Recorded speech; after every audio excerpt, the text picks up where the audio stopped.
আওয়াজটা শুনতে পারছো? কিসের বলো তো? শেয়ালের। চারিদিকটা কুয়াশায় ভর্তি, একটু অন্ধকার অন্ধকার মতো, আর কনকনে ঠান্ডা। আমাকে দেখেই বুঝতে পারছো, ঠান্ডায় পুরো হাত পা কাঁপছে যেন।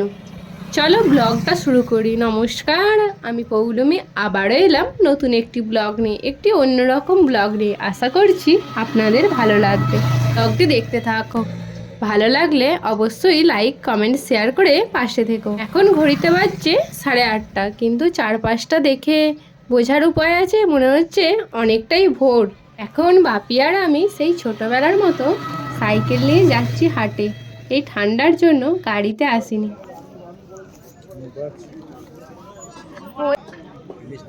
হাটে এসেই প্রথমে মাছের কাছে চলে এলাম। যেদিনই মাছ নেওয়ার থাকে মাছটাই আগে নিয়ে নিই, কারণ মাছটা তো পরপর উঠে যায়। প্রথম প্রথম এলে বেশ ফ্রেশ ভালো মাছটা পাওয়া যায়। আজকে আমরা নেবো পাবদা মাছ। পাবদা মাছটা আমার খেতে ভারী ভালো লাগে। আর দেখি কি কি মাছ ভালো পাওয়া যাচ্ছে।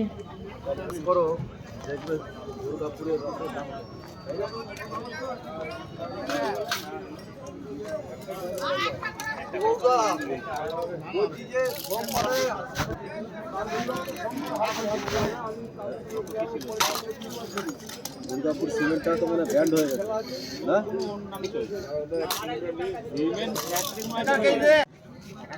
কি সবজিগুলো দেখেই মন ভরে যাচ্ছে না? কি সুন্দর সবুজ তাজা তাজা সবজি। সকালের দিকে বাজার আসার এটাই মজা। আর শীতের টাইমেই তো এত সুন্দর তাজা সবজিগুলো পাওয়া যায়। টাটকা টাটকা ফল দেখেই মন ভরে যাচ্ছে।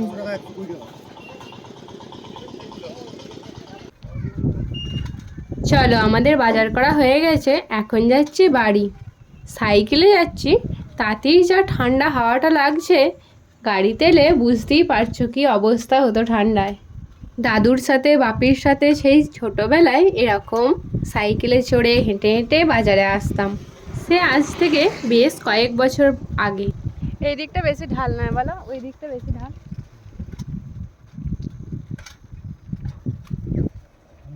নাম্বার একবার হুম, এখান থেকে একটা ভালো আমি কত গাড়ি নিয়ে বেরিয়ে নিলাম।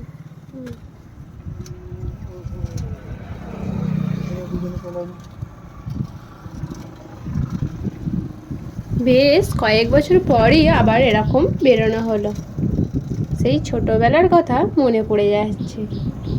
না হলে তো বাপি একাই গাড়ি নিয়ে আসে, না হলে আমিও আসি। তবে এইভাবে সাইকেলে করে আসা অনেক দিন পর। তখন আসতাম, তখন তো আর ব্লগ করতাম না। তবে এটি তোলা রইল স্মৃতির খাতায়। পরে যখন দেখব বেশ ভালো লাগবে। ছোটবেলাটা যেন এক মুহূর্ত ফিরে পাবো।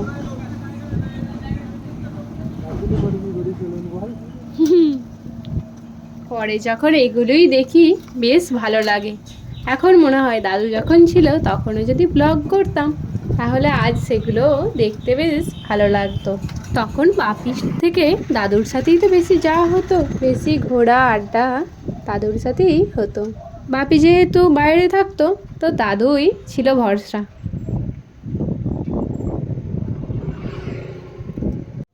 বাড়ি এসে খেয়ে নিলাম চপ দিয়ে মুড়ি। মা এখানে বসেছে মাছ কাটতে, আমি দেখছি কি করে বাছতে হয় এই মাছটা।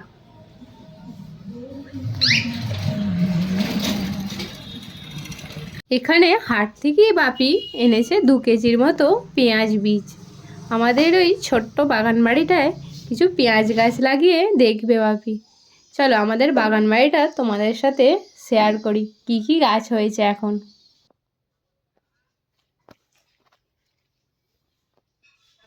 এ দেখো কপিগুলো কি সুন্দর হয়েছে। মা ওদিকে বলছে কপিগুলোর ছবি তোল, সবাইকে দেখা। আজকে 2টো তোলা হলো, বাকিগুলো অন্য দিন তুলবে।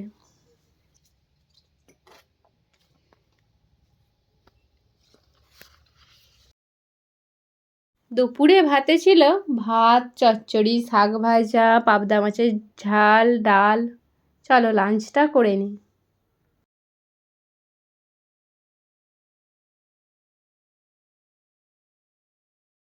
এই সঞ্জনা, ওই বিকালে গিয়েছিলাম একটু হাঁটতে, তার সাথে একটু দোল খাওয়া ঘোরাও হয়ে গেল পার্কে। এই পার্কটি আমাদের বাড়ির খুবই কাছে, মাঝে মাঝে এসে ঘোরাও হয়। আর দোলনা স্লিপ আছে যেহেতু বাচ্চারাও আনন্দ করে। যাবে বারণ করে দেবো, আজকে প্র্যাকটিস আছে না, হাতটা যদি আজকে না ঠিক হয় কিছুই দেখতে পারবি না, ওখানে যেতেই পারবি না তাহলে।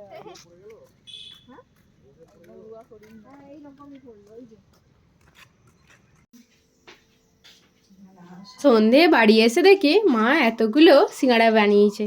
কিছুটা ময়দা বেঁচে গেছে বলে ওদিকে কটা শিমুল ফাওড়াও বানিয়ে ফেলেছে। আর ওদিকে দেখো সিঙ্গাড়া ভাজা শুরুও করে দিয়েছে। শীতের সন্ধ্যায় এই গরম গরম সিঙ্গাড়া বেশ ভালোই লাগে। এগুলো হচ্ছে আজকে ফুলকপি সিঙ্গাড়া। শীতে ওই সবজি দিয়ে ফুলকপি দিয়ে একবার হয়েই থাকে। এটি পরের দিন সকালে, কালকে ব্লগটা এন্ড করা হয়নি। সকালে উঠে এলাম পুকুর ধারে, দেখো মাছরাঙা দুটি কেমন খেলা করছে।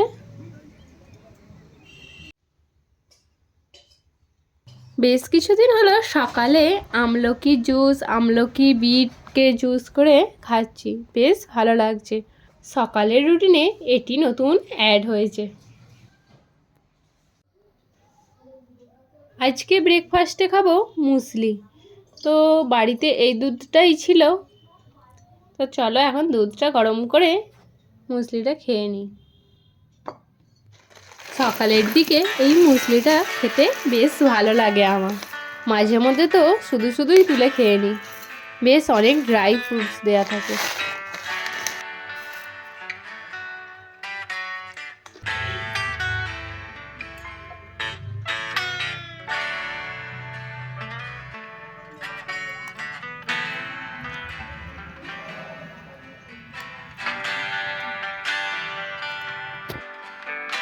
তারপরে খেয়ে নিয়েছিলাম এই পটেটো চিপসটা।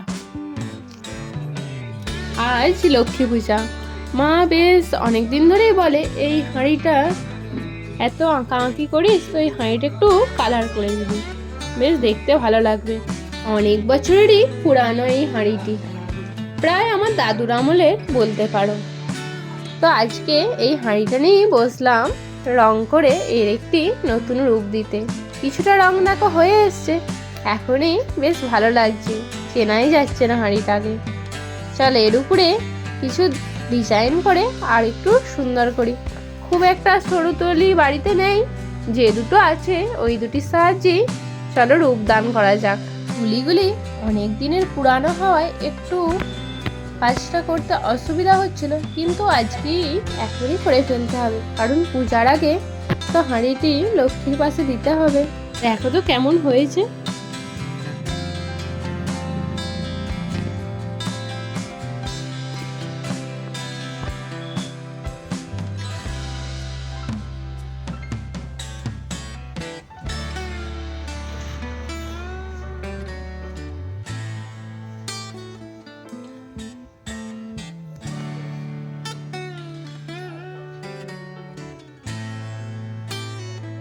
হাঁড়িটির কালারটা মায়ের খুব পছন্দ হওয়ায় মা বলল এই কুনকে না শেড বলে এটাকে, এটাও একটু রং করে দে, বেশ দেখতে ভালো লাগবে। যথারীতি আমিও দুপুরে নিয়ে বসে গেছি এটাকেও কালার করতে। চলো আজকের ব্লগটা এতটুকুই, সবাই ভালো থেকো, সুস্থ থেকো, আবারও আসবো নতুন একটি ব্লগ নিয়ে। যদি ব্লগটির এতটুকুও ভালো লেগে থাকে লাইক কমেন্ট শেয়ার করে আমার পাশে থেকো।